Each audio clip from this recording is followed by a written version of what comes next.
More than 30 years at Florida State, national championships, the winningest coach in NCAA history, NFL players every year. How did you become such a great coach? I've never felt like I was a great coach. You know, it's all my life I had people I admired and looked up to, and coaches that they were great coaches, you know.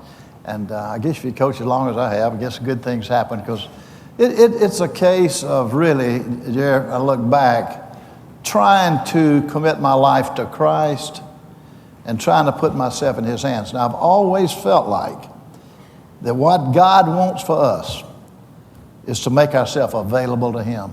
In other words, God didn't need my ability. God don't need your ability. That's right. But He wants your availability, and then He takes it from there. Now, when I started coaching, there's no way I could have predicted or even thought of that one day you'll win more games than anybody else. That never crossed my mind, you know. But the first thing you know, it added up to that, you know, so anyway. And one of your greatest accomplishments is a marriage of 57 years. Yeah.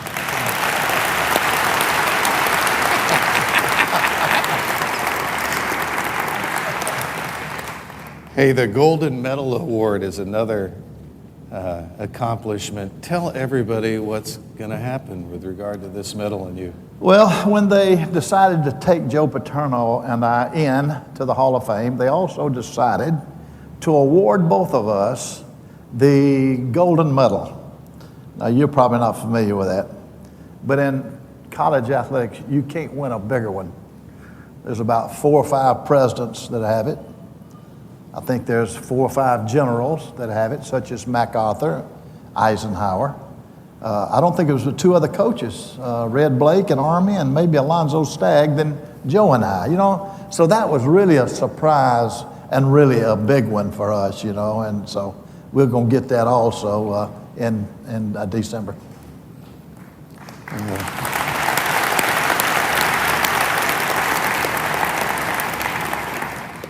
You know, as a believer, you've really had a chance to speak up. And you came here 4 years ago, and we started corresponding and sending sermons to you. And Bobby, what an inspiration you are to so many of us to just keep on keeping on. I've asked Bobby to just rear back and pitch to us. And are you ready to hear Coach Bowden? Let's let him. Thank you, Pastor. Now be standing. Yes.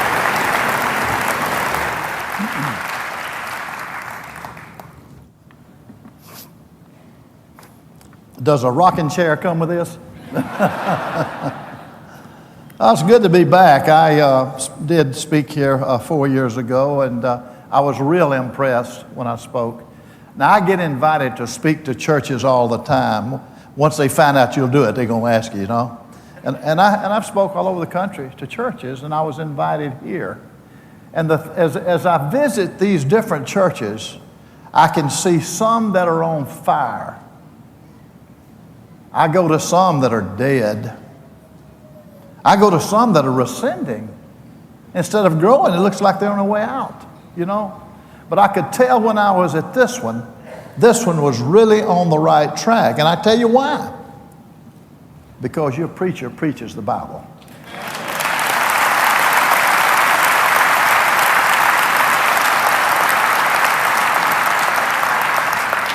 There are too many churches, there are too many ministers who afraid they might hurt somebody's feeling, you know, by preaching it the way Paul taught it, and Peter and all the apostles. And but y'all are doing it in private. It reminds me, I spoke in Pennsylvania. Now, I'm a Southern Baptist. I've been a Southern Baptist all my life. Now, I'm not one of those guys that thinks we're the only one going to heaven. You know, I spoke in Pensacola, Florida, about 4 years ago to a Presbyterian assembly all over the South. There were about 6,000 Presbyterian ministers there, and they asked us, old Southern Baptist guy, to speak. Well, before I got up to speak, the guy, he says, "Are you a little self-conscious about speaking to us Presbyterians? You being a Southern Baptist?" I said, "No, it don't bother me at all." I said, "You know, we're all trying to get to the same place. We're all worshiping the same man, you know. Now we maybe we worship a little bit different, Maybe we baptize different, or maybe we have the Lord's Supper different, but we're all the same. And so y'all continue to do it your way, and I'll continue to do it His. You know.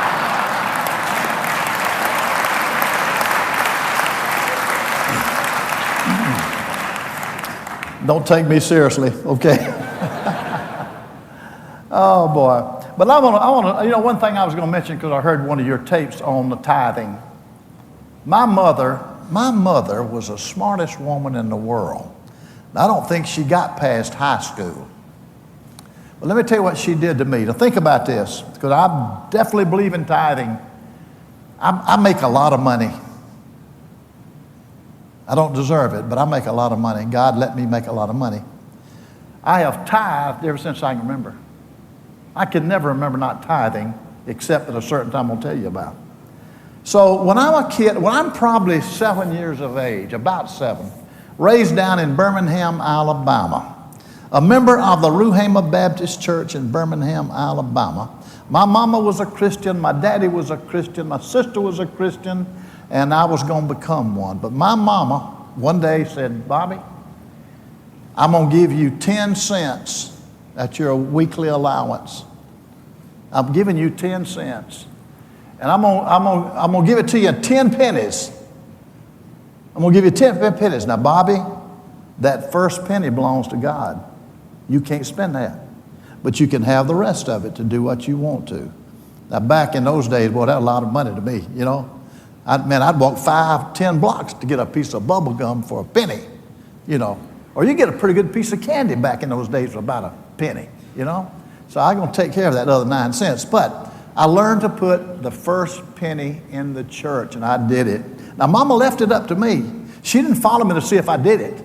I mean, I could have kept that for myself, but something said you better not, you know. And so anyway, so a couple of years later, I get a raise about 20 cents, you know. Mother said, now you owe 2 cents to God. So I put my 2 cents in church. Then eventually it went up to 50 cents. Then it eventually went up to $1. Now I tithe a dime, you know. Well, that's the way my parents taught me to tithe, so I never thought about not tithing. But let me tell you what happened. When I was 38 years of age, I was coaching at West Virginia University. I was an assistant coach. My wife and I had 6 children. Now, assistant coaches don't make that much money. And so Ann and I began to get in debt. We began to get in debt. And I couldn't pay my debts. So I quit tithing. I started spending it to pay my bills, you know. Well, I kept getting worse in debt and worse in debt and worse in debt. And we didn't know what we were going to do. I said, Ann, after a couple of years, I said, Ann, we got to start tithing again. We got to start tithing. You know, we're taking God's money and we're paying the price. You know what? So we started tithing again. You know what? Folks, now listen to me. A year later, my salary doubles. A year later, my salary doubles. I become the head football coach at West Virginia University. I didn't ask for it either. The guy left. They just said, hey, Bobby, we want you. You see? Now, since then, it's doubled again and again and again and again. And I'll always tithe.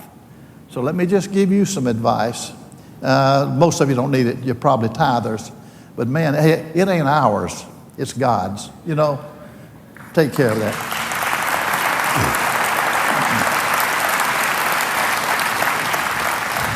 Now, I'm going to kind of go into what I believe and why I believe it, okay? People ask me, why do you go out and speak to churches? Because I do it all the time. I'm a big believer and a booster in the fellowship of Christian athletes. We've got a great program at Florida State in that. Of course, the main office is here, isn't it? The main office is here. And so anyway, I get asked to speak a lot in that regard. Now people say, well, Coach, you're a football coach at Florida State. You've been coaching along. Why do you speak to churches? What in the world am I doing here today? The answer is very simple. If you knew the cure for cancer, would you tell somebody? You would? You wouldn't keep it a secret. You wouldn't keep it a secret, would you?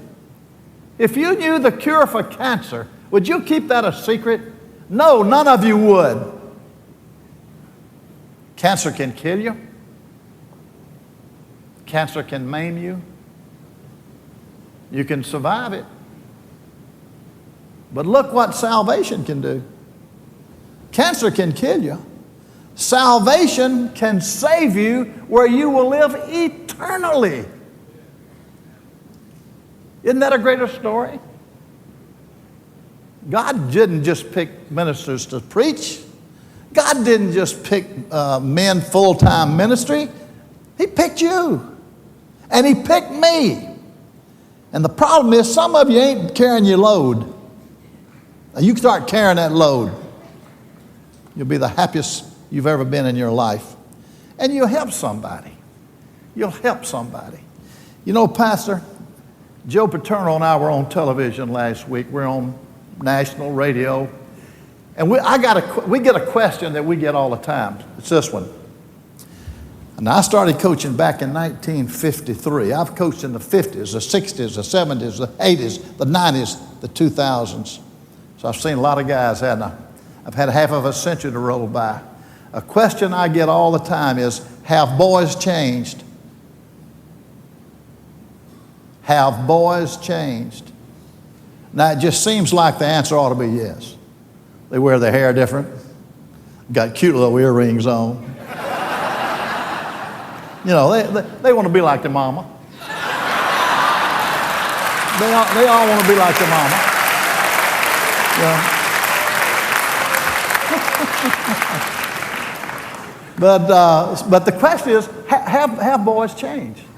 But you know the answer? You know, when I told them on national radio, no, they ain't changed. Parents have changed. Parents have changed. These boys that walked in my office 50 years ago, these young boys with the crew cut hair, and we hadn't learned about Levi's yet back in those days, and walked in my office and played for me and acted like they did, are no different from the kids 50 years later that come in with maybe longer hair and they wear the clothes different and they're this. But I said, same kid, just been raised different. Raised different, you know. It just scares me to death that parents are not raising their children.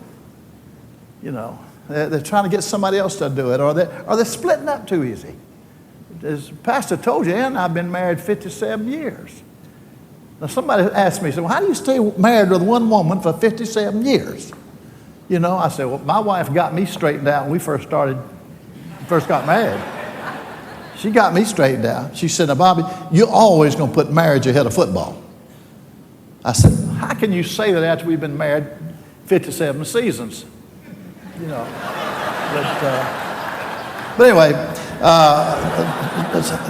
it has been a while. But anyway, now when I start talking about, when I speak to groups like this, now I don't know how many of you in here are saved. You know, I don't know how many are saved. I always see one there, but I'm not going to ask you to hold your hand up. But I don't know how many of you in here are saved. But that's not usually who I talk to. I like to talk to the unsaved. I like to talk to the unsaved. If there were 3 people in here unsaved, or if there were 50 or 100, that's who my talks go to.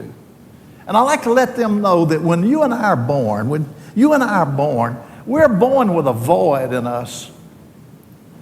We're born with a void. There's something in us that if I don't fill it, there's going to be something missing all my life. And that void is God. And that void is Christ. Folks, you can't live a happy life without God in your life, or without Christ in your life.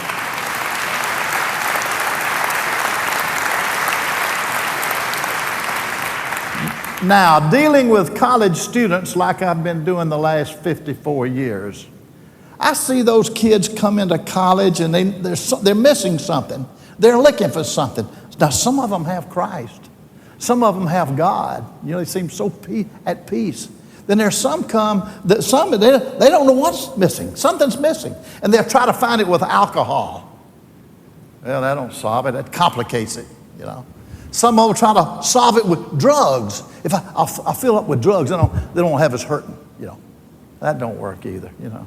Well, I'll fill it up with sex. I'll just go out with every girl I can find, or I'll go out with every boy I can find out. Maybe that'll set. No, it ain't gonna do it either. There's only one way to fulfill it, folks, and that's through Jesus. Now, let me give you an example. When I was a kid down in Alabama, back 8, 9, 10 years of age, this is back in the 30s, my dad used to take us fishing down the old Warrior River. See, that's about 30, 40 miles from Birmingham, but it took about half a day to get there back in those days. We'd go down to the river. Well, we didn't have no money. I mean, that's back during the Depression. Dad had a job. I bet he didn't make $25 a month, you know, but he had a job. And so we'd go down the river. Somebody would let us use their cabin. We'd stay there about a week, and we'd go down and fish. Now, we didn't have all those fishing stuff you got nowadays. We had them cane poles and them worms. That's what we fished with. It's fish on the bank. You know, Daddy and my uncle would fish, and I'm standing there, and my job was to string up the fish when they throw them up on the bank. Well, I scared them fish. Them fish hurt me, you know. Bobby, you string up those fish, and shut up. Quit scaring the fish. Shut up, you scare the. I thought my name was Shut Up for 8 years. But anyway, they'd throw those fish up there, and my job was to string them up. And I'd start to pick one up, boy, jump up and down, start jumping, you know, and it scared me to death. I let him nearly die. Then I'd finally go over and pick him up and string him up and put him back in the water. And what would he do when I put him in the water? That's what he wanted, wasn't it? Now, the fish was made for water, right? That fish is not going to live out of water. God made man for who? Him. God made you for him. And you ain't going to be happy until you get him. You know what? You go ahead and struggle all you want to. I'm telling you through experience. I'm older than all y'all. I'm an antique. I went to an antique auction in Tallahassee last week and had 3 people bid on me. It was awful. But anyway, as I mentioned to the pastor a while ago, what does God want out of you? Your availability. God don't need my ability. You know, he wants my availability. And you know, when you start asking me, why did this happen to me? And why did this happen to me? And I strictly made myself available. That's all I know. God did everything else, you know. And he'll do it with you if you'll let him. If you'll let him. The kid goes down the street. You know, notice I use a lot of examples of kids, right? All right, picture 10-year-old kid walking down the street with his mama. Beautiful blue sky. And the kid looks up there and he says, "Hey, Mama, is God up there?" Mama says, "Yeah, God's up there." Well, of course, God's everywhere, but we always think of up, right? We think of heaven up. "Yeah, God was up there," she said. And he said, "I wish he'd stick his head out where I could see what he looked like." Now, does that remind you when you were a kid? I remember that many a times, laying out in the yard, playing football with my buddies, everybody get tired and lay down and look up there at the sky and look at the clouds and wondering where God was. Oh, I wish he'd stick his head out where I could see him, you know. Of course, if God stuck his head out, we'd all believe him, wouldn't we? We believe what we see, don't we? But we can't see God. I've never seen God. I haven't seen the wind either, but I know it's there. I can feel the wind. I know the results of the wind. I can hear the wind, but I hadn't seen it. And I hadn't seen God, you know. But then we go to this. If we could see God up there, I'd know that I'll believe in you because I see you, you know. Well, he won't stick his head out. But he did something better. What did he do? He did something better than stick his head out. What did he do? He came down here. The Word became flesh. He came down here. You know expression I love? Jesus made the invisible visible. You see, I have seen God. I have seen God because I've seen Jesus. Didn't Jesus walk on the water? Didn't Jesus cure the leper? Didn't Jesus raise Lazarus from the dead after he'd been dead 4 days? Well, can't he raise you if he did him? And can't he raise me if he did him? And then didn't Jesus climb out of a grave after about 3 days? And if he can do it for him, if God can do it to him, can he do it to me? Yes. And he's going to. Because I have been saved. I have committed my life to Christ. I have faith in him and I trust him. You know, this just means I'll live forever after I die. You know. But anyway, he made the invisible visible. Thinking some of the things he did. He gave a blind guy his eyesight. He healed a leper. He forgave people for their sins. He walked on water. He fed 1,000 people with what? 5 fish, 2 loaves of bread. Did it a couple times. He calmed the storm. I can't believe that, but he did. So therefore, he had the very same power as God. He and God the same. He and God the same. Now let me tell you an illustration I heard one time that meant something to me. It might not mean nothing to you. Okay, back down in Birmingham, Alabama, when I was a kid. Well, no, this is after I was a kid. I was a young married man. My wife and I married, had 6 kids, right? Okay, we'd go to church with my mother and daddy. Now, after church, they would take us to the cafeteria to eat because my daddy was the only one that could afford it. I didn't have no money, you know. So every Sunday, he would take us to the cafeteria to eat Sunday meal. Me and my 6 kids and my wife and mama. Well, we go down through the line, and we'd have to hurry. I had to beat those Methodists down there. Those Methodists are the quickest folks out of church you ever saw in your life, you know. So we had to beat them down there. But anyway, we'd go through the line. Now, you've done the same thing. You go through and you pick up your silver, and you pick up your tray, and you pick up your dish. Then you get the salads, then you got the meat, and then you get the vegetables, then you get the bread, then you get the drinks. Now, you get down to those drinks, there's always a big old orange vat. About that big, about that tall, sitting way up here. Full of good old cold orange juice. Ice in it, you know, just that big old thing stirring it. And man, you're so thirsty, you can't wait to get a hold of that thing. You know what? And you just love to get that whole vat and just drink them. But you can't, it's too big. It's too big. You know, I can't do it. So what do?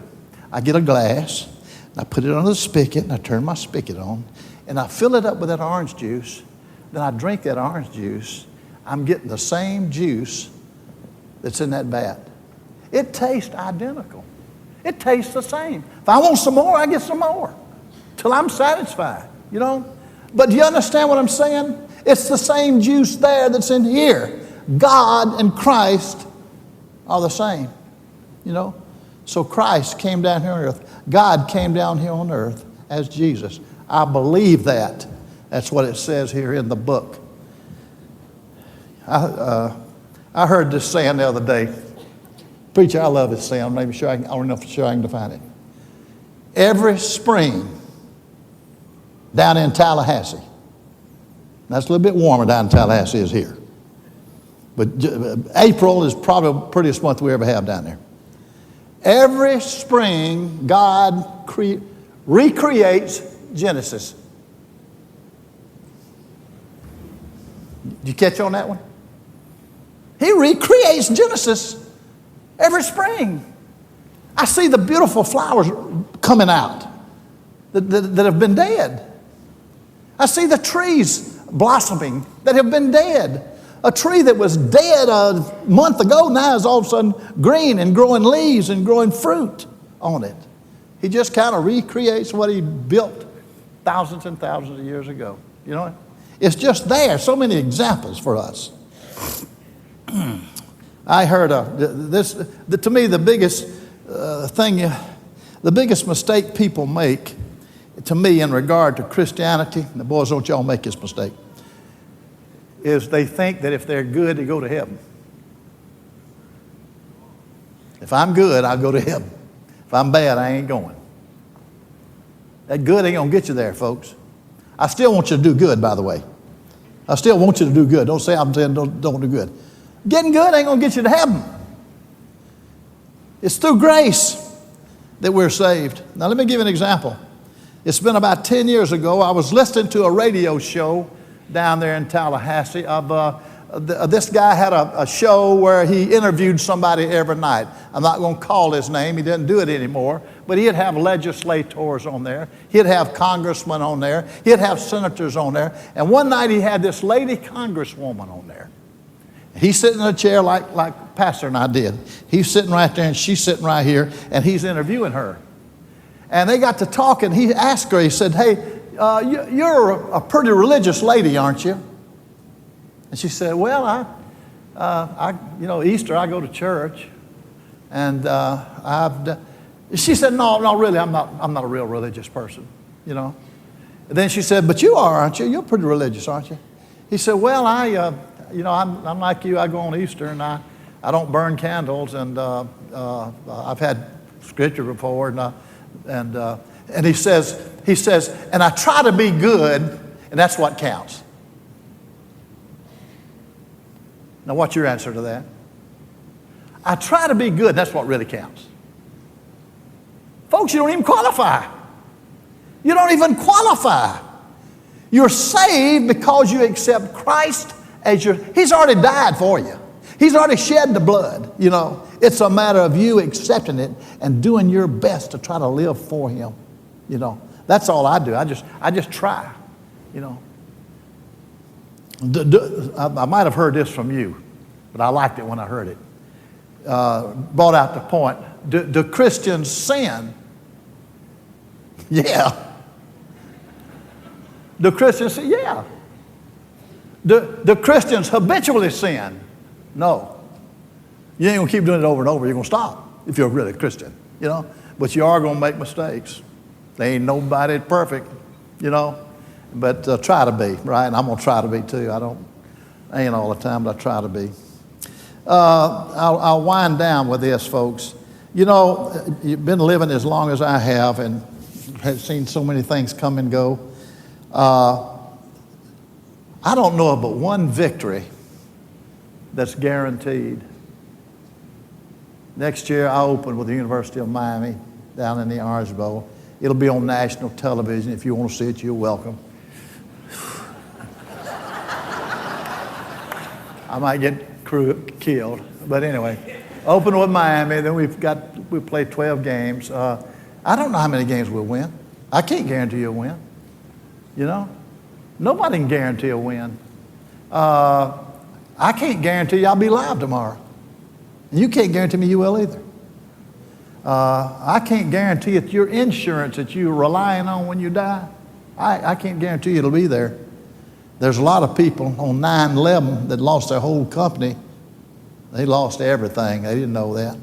Ain't nothing's guaranteed except salvation. If I accept Jesus Christ as my Savior, I shall receive eternal life. You know?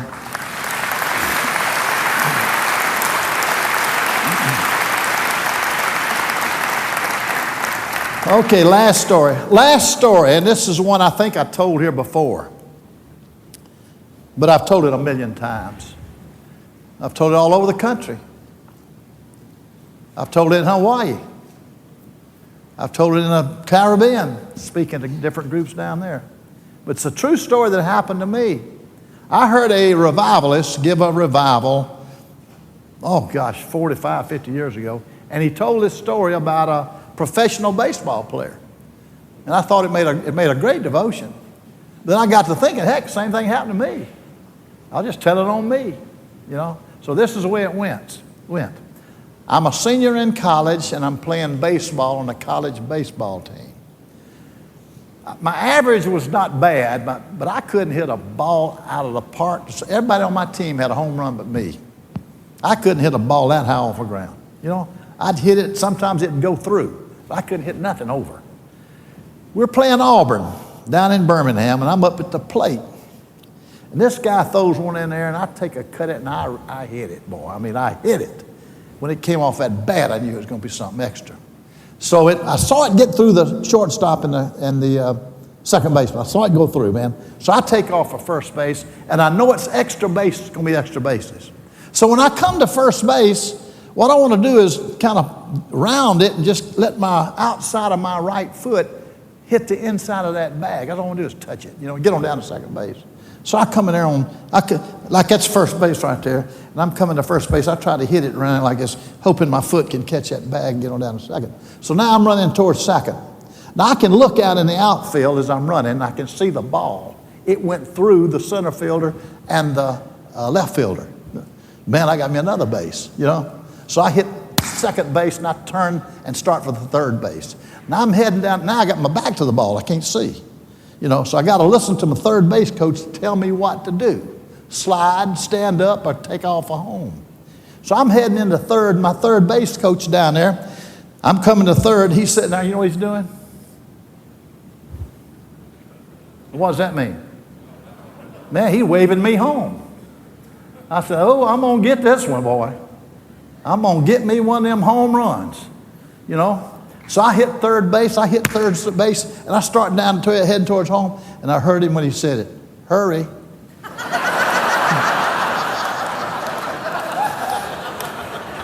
But hurry, All right, now picture this. This is home plate right here. First base down there, second base, third, and I'm coming from third base line into home. And he done told me to hurry. And their catcher got right here in front of this bag, and he squatted down about as low as he could get down here, waiting for the ball. And so I'm coming down this way. He's got blocked off, So I come on down there as hard as I can. Well, then his eyes start getting real big. I can tell the ball, the center fielder threw it to the shortstop. Shortstop fired it to the catcher. Had a nice throw. And that guy squatted there. So I hit him as hard as I can hit him. I mean, I run as smack into him as I can run into him. About the time I hit his glove, the ball hit it. And the ball bounced up in the air, got away from him. And I clawed around there and restored, hit home plate, and I had a home run. Fisher said, that's a home run. The home run, Boy, I got up and I was brushing old mud off of my dirt, off of my suit, and my players all ran out over and we shook hands. This is before high fives. We didn't have high fives in the 52, folks. So, shake hands with all my boys there. And they all congratulated me for finally getting a home run. And so, boy, I was excited. This really happened. But then the first baseman yells down the catcher, throw me the ball. So the catcher gets the ball and throws it down the first baseman. He steps on first base. First base up says, you're out. You missed first. You didn't touch first. Now, folks, that's been nearly 60 years ago. I can still remember that. I can remember. I didn't quite get it. Can you believe that? But I didn't. So I never got a home run. I ain't never had a home run yet. But why do I tell a story like that? It's the most important thing I can say to you. First base, I missed it, right? I got second. I got third. I had a war at home, but I won that war. But it didn't count because I missed first. As I said, the most important thing I can say to you this morning is this. First base is Jesus Christ. If you don't touch that, you can forget all the rest. If you don't touch that one as far as eternity is concerned, you can forget all the rest. You've got to touch first base. Well, that's the story. That's the story. I hope all of you are saved. But if you're not, how can you gamble with it? How can you afford to gamble? I can gamble with a football game. I can gamble a football game because if I lose, I got nothing next week. And if I have a bad year, I got another next year. You can gamble with that. Folks can't gamble with your soul. You can't gamble with your soul. You don't know when you're going to get called. About a year and a half ago, I lost my grandson, one of my grandsons, and I lost my son-in-law unexpectedly. God called them home. Thank goodness they were saved. But you can't gamble with that. Pastor, I'll turn it back over to you.